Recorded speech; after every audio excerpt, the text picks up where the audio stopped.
क्या दूरी और विस्थापन हमेशा बराबर होते हैं? इसका जवाब आपको इस वीडियो में मिलने वाला है। नमस्कार दोस्तों, स्वागत है आप सभी का हमारे चैनल पर। आज हम गति अध्याय के एक महत्वपूर्ण विषय गति का वर्णन को समझेंगे और जानेंगे कि तय की गई दूरी और विस्थापन में क्या अंतर होता है। साथ ही आसान उदाहरणों के माध्यम से इन अवधारणाओं को बिल्कुल सरल तरीके से सीखेंगे। तो वीडियो को अंत तक जरूर देखें। चलिए शुरू करते हैं। सरल रेखीय गति। सरल रेखीय गति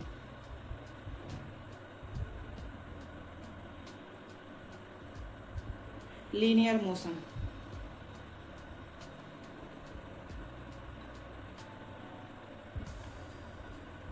इसमें हम जानेंगे तय की गई दूरी और विस्थापन के बारे में। तो सबसे पहले हम एक एग्जाम्पल के जरिए समझेंगे। माना कोई वस्तु सरल रेखीय पथ पर गतिमान है। वस्तु अपनी गति बिंदु ओ से प्रारंभ करती है। इसे हम निर्देश बिंदु मानेंगे। ये जो ओ है, जो शून्य से स्टार्ट होती है, इसे हम निर्देश बिंदु मानेंगे। यहाँ से स्टार्ट करती है। वह अलग अलग समय पर ए बी सी वस्तु की स्थितियों को प्रदर्शित करती है। अलग अलग समय पर वस्तु की स्थिति ए बी सी पर अपनी स्थिति को प्रदर्शित करती है। पहले यह सी से गुजरती हुई ए पर पहुंचती है, यानी ओ से चली और सी बी से गुजरती हुई ए तक पहुंची।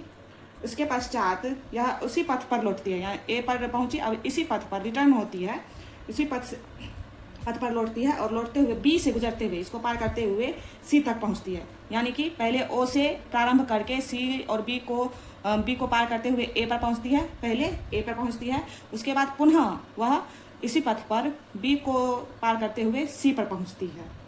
तो वस्तु के द्वारा तय की गई दूरी क्या होगा? तो यहाँ पे वस्तु के द्वारा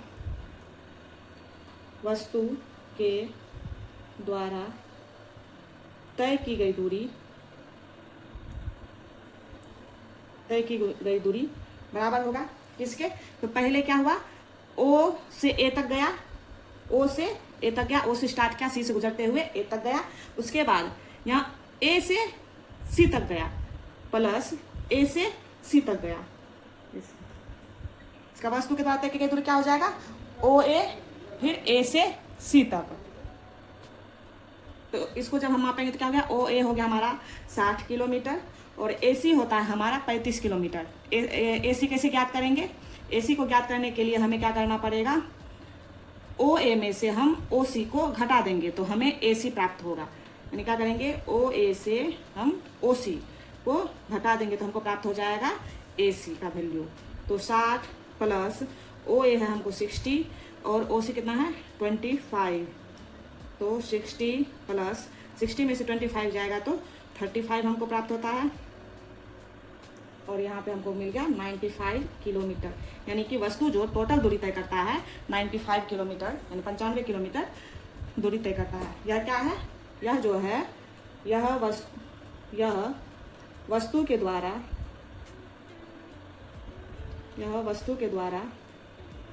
तय की गई दूरी है। यह क्या है? वस्तु के द्वारा तय की गई दूरी है। टोटल दूरी कितना तय किया गया? यह है। इसे हम केवल अंकीय मान से प्रदर्शित करते हैं। तय की गई दूरी को हम केवल अंकीय मान से प्रदर्शित करते हैं, ना कि गति की दिशा से। अतः यह एक अदिश राशि है। यह एक पॉइंट है, इसको नोट हम करते हैं। इसे हम नोट करेंगे। इसे हम केवल अंकीय मान से प्रदर्शित करते हैं। अंकीय मान से प्रदर्शित करते हैं। अंकीय मान का मतलब हुआ न्यूमेरिकल वैल्यू। अंकीय मान से प्रदर्शित करते हैं, ना कि गति की दिशा से, ना कि गति की दिशा से। अतः यह एक अदिश राशि है। एक अदिश राशि है। क्या कौन सा अदिश राशि है? तो तय की गई दूरी को हम केवल न्यूमेरिकल वैल्यू से प्रदर्शित करते हैं, ना कि उसमें हम उसका दिशा बताते हैं। तो वह अदिश राशि होता है। तो यह अदिश राशि है क्या? हम अब अदिश राशि के बारे में जानेंगे। अदिश राशि इसको बोलते हैं स्केलर क्वांटिटी। Scalar quantity. अब अदिश राशि क्या है? अदिश राशि क्या है? ऐसी भौतिक राशि जिसे केवल अंकीय मान, जिसे हम परिमाण कहते हैं, से व्यक्त करते हैं, अदिश राशि कहलाती है। ऐसी भौतिक राशि, ऐसी भौतिक राशि जिसे केवल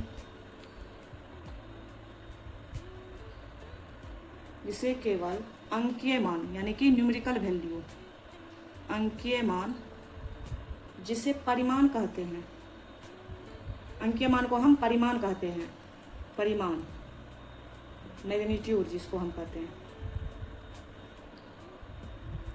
जिसे परिमाण कहते हैं, से व्यक्त करते हैं, से व्यक्त करते हैं, अदिश राशि कहलाती है। अदिश राशि कहलाती है। क्या हो जाएगा? A physical quantity, a physical quantity that is expressed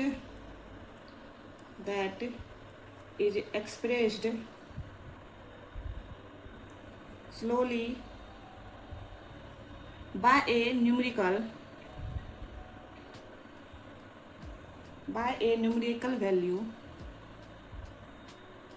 known as magnitude, is called a scalar quantity। तो हम स्केलर क्वांटिटी के बारे में जान गए। स्केलर अदिश राशि क्या है? ऐसी भौतिक राशि जिसे केवल अंकीय मान यानी कि जिसे सिर्फ नंबर से हम सूचित करते हैं, तो वह राशि जो कहलाएगी अदिश राशि कहलाएगी। तो तय की गई दूरी को भी हम सिर्फ अंकीय मान से सूचित करते हैं, तो वह क्या है? एक अदिश राशि हो गया। अब हम क्या कर देखते हैं कि यहाँ पर देखते हैं, इस उदाहरण के द्वारा हम वस्तु के प्रारंभिक स्थिति O से उसकी अंतिम स्थिति C तक की दूरी ज्ञात कर सकते हैं। यह दूरी हमें A से गुजरते हुए O से C तक के विस्थापन का न्यूमेरिकल वैल्यू देगा। यहाँ पे हम क्या देख रहे हैं कि इस उदाहरण हम क्या देख रहे हैं कि वस्तु जो है वो प्रारंभिक स्थिति O है और उसकी अंतिम स्थिति क्या है? C है। वस्तु जो गति प्रारंभ किया तो O से A तक गया, फिर A से C तक आया, तो टोटल वैल्यू हमारा OA और AC हुआ। तो यानी कि प्रारंभिक बिंदु हमारा हो जाता है O। प्रारंभिक बिंदु O क्यों हो जाएगा? क्योंकि यहाँ जो है वस्तु जो गति प्रारंभ किया O से प्रारंभ किया और अपनी गति को समाप्त कहाँ पे किया? तो C पर। तो प्रारंभिक स्थिति वस्तु का क्या हो जाएगा? O और अंतिम स्थिति क्या हो जाएगा? C। इन दोनों की इस दूरी को जब हम ज्ञात करेंगे, क्यों? तो यहाँ A से गुजरते हुए C तक पहुंचा, O से प्रारंभ किया और A से गुजरते हुए C तक पहुंचा, तो इस OC के बीच की दूरी जब हम ज्ञात करते हैं तो विस्थापन का न्यूमेरिकल वैल्यू देता है। न्यूमेरिकल वैल्यू मतलब अंकीय मान देता है, विस्थापन का अंकीय मान देगा। OC जो होगा हमारा विस्थापन का अंकीय मान देगा। तो यहाँ पर हम कह सकते हैं वस्तु की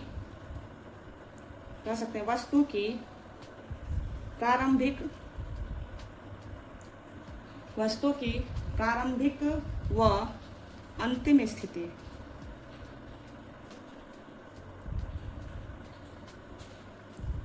स्थिति के बीच की न्यूनतम दूरी को वस्तु का विस्थापन कहते हैं,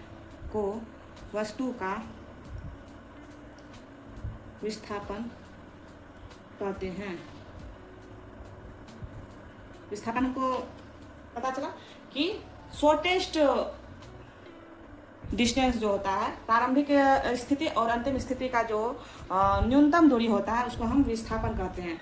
the shortest distance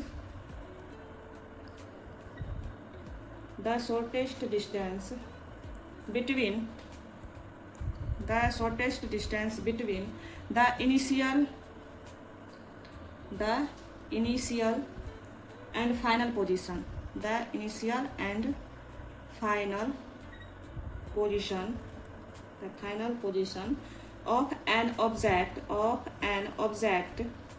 the shortest distance between the initial and final position of an object is called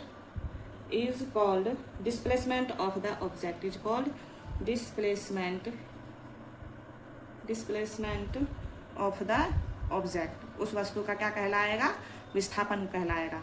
shortest दूरी क्या हो जाएगा? किनके बीच? तो इनिशियल पोजीशन और फाइनल पोजीशन के बीच का शॉर्टेस्ट डिस्टेंस जो होगा वह हमारा क्या कहलाएगा? डिस्प्लेसमेंट कहलाएगा। हम कुछ नोट डाउन करेंगे, कुछ नोट करेंगे जो हमारा इम्पोर्टेंट है। जैसे विस्थापन का परिमाण वस्तु के द्वारा तय की गई दूरी के बराबर हो सकता है। यहाँ पे हम विस्थापन और तय की गई दूरी के बारे में कुछ महत्वपूर्ण चीज नोट करेंगे। पहला है विस्थापन का परिमाण, विस्थापन का परिमाण यानी कि मैग्नीट्यूड यानी कि न्यूमेरिकल वैल्यू जो होगा, परिमाण वस्तु के द्वारा तय की गई दूरी, वस्तु के द्वारा तय की गई दूरी के बराबर होती है, के बराबर हो सकती है, के बराबर हो सकती है, के बराबर हो सकती है, हो सकती है। The magnitude of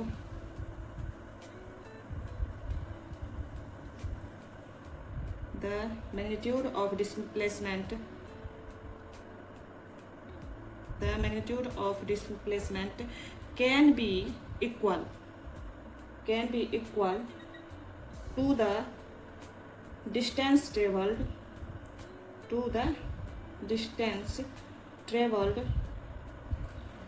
by the object,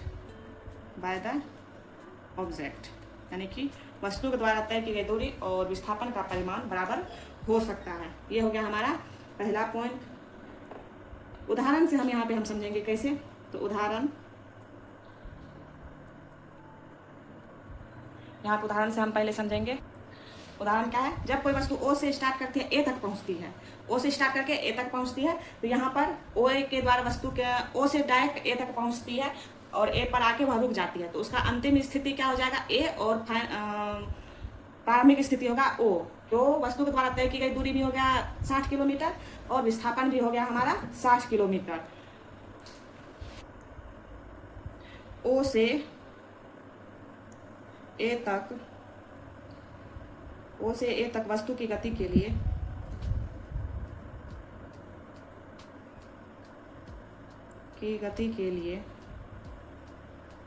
तय की गई दूरी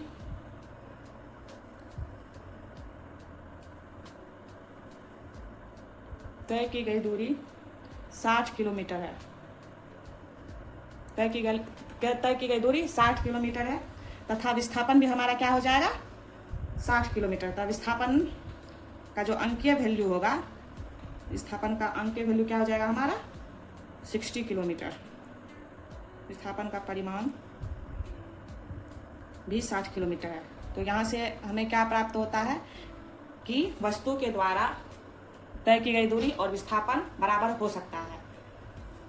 कब? तो जब वह सरल रेखीय गति में हो। सरल रेखीय गति का मतलब क्या है? कि वह सीधी रेखा में जब वह गति कर रहा है तो वस्तु का तय की गई दूरी और विस्थापन बराबर हो सकता है, क्योंकि उसका शॉर्टेस्ट वैल्यू क्या हो जाएगा? शॉर्टेस्ट वैल्यू दोनों का बराबर होगा, टोटल वैल्यू और शॉर्टेस्ट वैल्यू बराबर होगा। तो इससे हमको प्राप्त क्या हो जाएगा कि विस्थापन का परिमाण वस्तु के द्वारा तय की गई दूरी के बराबर हो सकता है। अब दूसरा पॉइंट है हमारे पास, विस्थापन का परिमाण तय की गई दूरी के बराबर नहीं भी हो सकता है। विस्थापन का परिमाण तय की गई दूरी विस्थापन का परिमाण तय की गई दूरी के बराबर नहीं भी हो सकता है, नहीं भी हो सकता है, भी हो सकता है। The magnitude of the magnitude of the displacement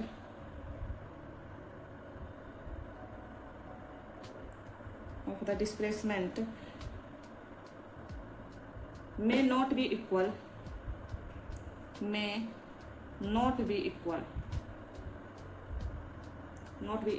to the distance fixed.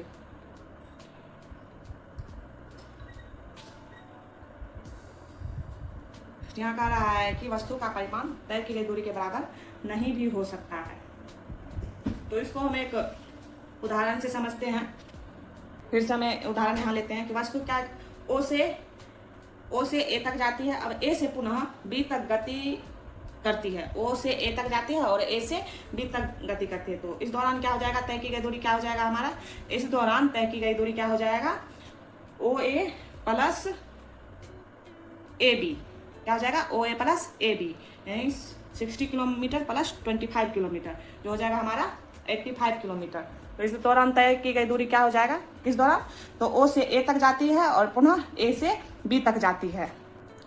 उदाहरण हम क्या देख रहे हैं, उदाहरण में हम देख रहे हैं क्या कि वस्तु जो है ओ से ए तक गई, फिर ए से बी तक गई।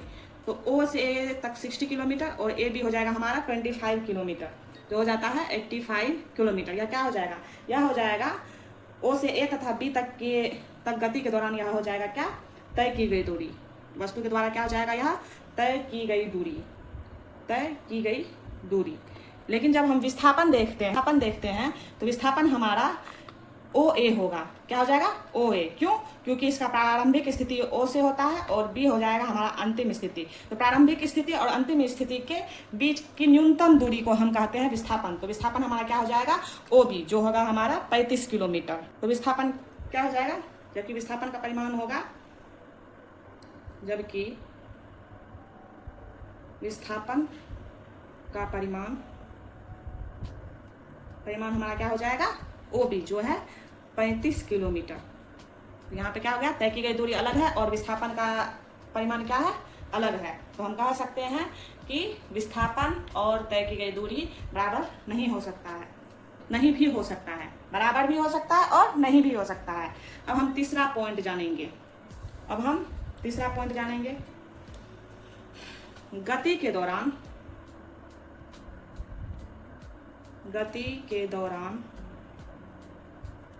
विस्थापन का परिमाण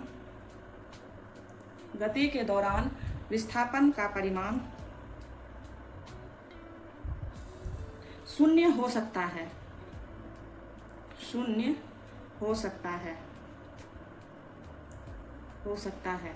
परंतु तय की गई दूरी शून्य नहीं होगा।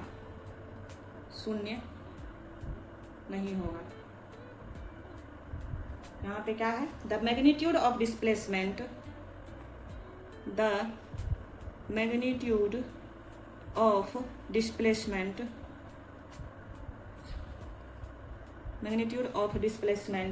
During the motion may be zero,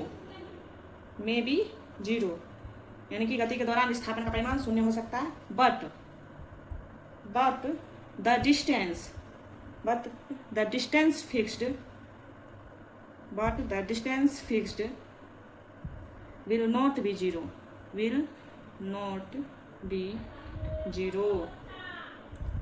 इसको हम यहाँ पे उदाहरण से समझते हैं, किस प्रकार, तो पुनः हम एक उदाहरण से समझते हैं। तो यहाँ वस्तु ओ से स्टार्ट की, ओ से ए तक गई, पुनः ए से होते हुए वह ओ तक पहुंच गई।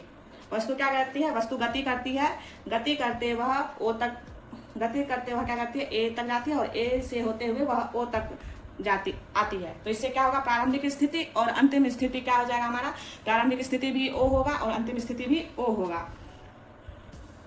तो उसका विस्थापन हमें कैसे प्राप्त हो जाता है, क्योंकि क्या होता है, वहाँ ओ से ए तक जाती है और ए से वह ओ तक वापस आती है। तो उसका प्रारंभिक स्थिति और अंतिम स्थिति क्या हो जाती है, आपस में मिल जाती है, जिसकी वजह से हमारा क्या हो जाएगा, विस्थापन शून्य हो जाएगा। विस्थापन क्या होगा, शून्य हो जाएगा। जबकि इस यात्रा में तय की गई दूरी क्या हो जाएगा, देखिए कैसे, तो ओ से ए तक जाती है, फिर क्या करती है वह, पुनः ए से ओ तक जाती है, ओ तक आती है। तो यहाँ पर हमारा तय की गई दूरी, वस्तु के द्वारा तय की गई दूरी क्या हो जाएगा, ओ ए से गई, फिर ए ओ से वापस ए से होते हुए वो ओ तक लौट गई, तो ये 60 किलोमीटर और 60 किलोमीटर, यहाँ क्या हो जाएगा, 120 किलोमीटर हो जाएगा, यह तय की गई दूरी। लेकिन जब हम विस्थापन लेते हैं तो क्या हो जाएगा हमारा, उसका प्रारंभिक स्थिति भी ओ से प्रारंभ होता है और अंतिम स्थिति भी क्या है, ओ ही है। तो यानी कि हमको क्या होगा, ओ ए आपस में मिल जाता है, तो वो हमको क्या प्राप्त होगा, शून्य प्राप्त होगा। क्या हो जाएगा, शून्य प्राप्त होगा। तो यहाँ पे हम कह सकते हैं कि विस्थापन का परिमाण शून्य हो सकता है, लेकिन तय की गई दूरी शून्य नहीं हो सकता है। अब विस्थापन के बारे में कुछ जानेंगे। यहाँ पे है कोई कण जो है, कोई वस्तु है, उसे हम कण मान के चल रहे हैं, तो कहा किसी कण का किसी समय अंतराल में विस्थापन पथ से स्वतंत्र होता है। समय अंतराल में क्या होता है, विस्थापन स्वतंत्र होता है और वह केवल कण की प्रारंभिक और अंतिम स्थितियों पर निर्भर करता है। यहाँ पर हम जान रहे हैं कि विस्थापन क्या चीज पर निर्भर करता है, प्रारंभिक स्थिति और अंतिम स्थिति पर। तो यहाँ विस्थापन एक सदिश राशि हो जाती है, क्या हो जाती है, सदिश राशि हो जाती है। क्यों, तो इसका परिमाण प्रारंभिक स्थिति और अंतिम स्थिति तक सरल रेखीय दूरी होती है। जो प्रारंभिक स्थिति होती है, प्रारंभिक स्थिति मान लीजिए यहाँ हुआ और अंतिम स्थिति यहाँ हुआ, तो यह एक सरल रेखीय गति है। क्या है, सरल रेखीय गति है। तो यहाँ हमें, और इसकी दिशा प्रारंभिक स्थिति से अंतिम स्थिति की ओर होती है, और इसका जो दिशा हो जाएगा, ये प्रारंभिक स्थिति है तो प्रारंभिक स्थिति से अंतिम स्थिति की ओर होगा। तो इसीलिए विस्थापन एक क्या हो जाएगा, सदिश राशि होगा। क्यों, क्योंकि जो विस्थापन है वह हमेशा प्रारंभिक स्थिति और अंतिम स्थिति पर निर्भर करता है। और यहाँ पे हम देख रहे हैं कि वह कण जो है प्रारंभिक स्थिति से होते हुए अंतिम स्थिति की ओर जा रहा है, और यह सरल देखिए दूरी है। तो इसका हमको गति पता है कि यह जो है प्रारंभिक स्थिति से अंतिम स्थिति की ओर जा रहा है। इसका दिशा हमको पता है, दिशा क्या होगा हमेशा, तो प्रारंभिक स्थिति से अंतिम स्थिति की ओर। तो इसीलिए यह सदिश राशि होगा। क्योंकि हम जानते हैं सदिश राशि क्या है, सदिश राशि हो गया हमारा वेक्टर क्वांटिटी।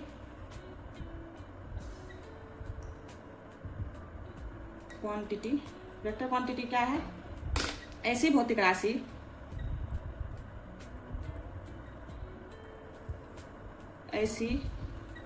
राशि जिसे परिमाण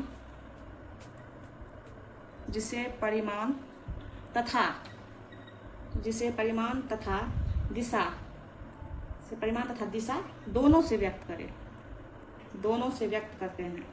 परिमाण और दिशा दोनों से व्यक्त करते हैं। तो वह क्या कहलाती है, सदिश राशि कहलाती है। क्या कहलाती है, सदिश राशि कहलाती है। सदिश राशि कहलाती है।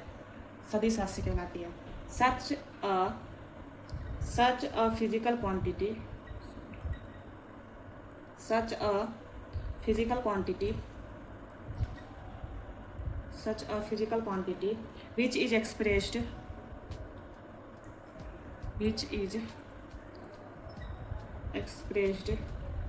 expressed by both magnitude and direction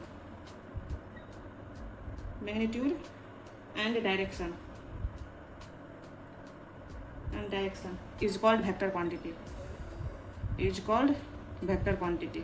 तो यहाँ हम वेक्टर क्वांटिटी के बारे में जान गए कि वेक्टर क्वांटिटी क्या है, कि जिसे हम परिमाण और दिशा दोनों से व्यक्त करते हैं, उसे हम वेक्टर क्वांटिटी कहते हैं। तो यहाँ पर चूंकि विस्थापन को हम परिमाण और दिशा दोनों से व्यक्त करते हैं, तो इसीलिए विस्थापन क्या होगा हमारा, सदिश होगा। विस्थापन क्या हो जाएगा हमारा, सदिश राशि हो जाएगा। विस्थापन एक सदिश राशि है। क्यों, तो हमको इसका पता है कि वह जो गति कर रही है किस दिशा में कर रही है, तो प्रारंभिक स्थिति से अंतिम स्थिति की ओर गति कर रही है, इसीलिए यह एक सदिश राशि है। हम अब कुछ जानेंगे। गाड़ियों में एक यंत्र लगा हुआ होता है, जिससे हमको तय की गई दूरी पता चलती है, उसको हम ओडोमीटर कहते हैं। उसको क्या कहते हैं? ओडोमीटर कहते हैं। गाड़ी में एक यंत्र लगी होती है जिससे तय की गई दूरी प्राप्त होती है, उसको ओडोमीटर कहते हैं। अब जब कोई कण किसी सरल रेखा पे चलता है तो उसके विस्थापन की दिशा को प्लस या माइनस चिन्ह से बताया जा सकता है, परंतु जब कोई कण किसी वक्र रेखा पर चलता है तो उसके विस्थापन की दिशा को प्लस या माइनस चिन्ह से नहीं बता सकते हैं, क्योंकि उसकी प्रारंभिक स्थिति और अंतिम स्थिति की अनंत दिशाएं हो सकती है। तो जब विस्थापन की दिशा ज्ञात करना होता है तो दिशा हमेशा हमारा क्या हो जाएगा? प्रारंभिक स्थिति से अंतिम स्थिति की दिशा में होगा। तो चलिए होमवर्क के लिए एक प्रश्न है, तो आप लोग के लिए एक प्रश्न है होमवर्क के लिए। एक किसान 10 मीटर की भुजा वाले एक वर्गाकार खेत की सीमा पर 40 सेकंड में एक चक्कर लगाता है। ठीक, 40 सेकंड में एक चक्कर लगाता है। तो यहाँ पे पूछ रहा है कि 2 मिनट 20 सेकंड के बाद किसान के विस्थापन का परिमाण क्या होगा। तो हमको यहाँ पे विस्थापन का परिमाण ज्ञात करना है। तो इसका आंसर हमें कमेंट में जरूर बताइएगा। आज के लिए इतना ही, धन्यवाद।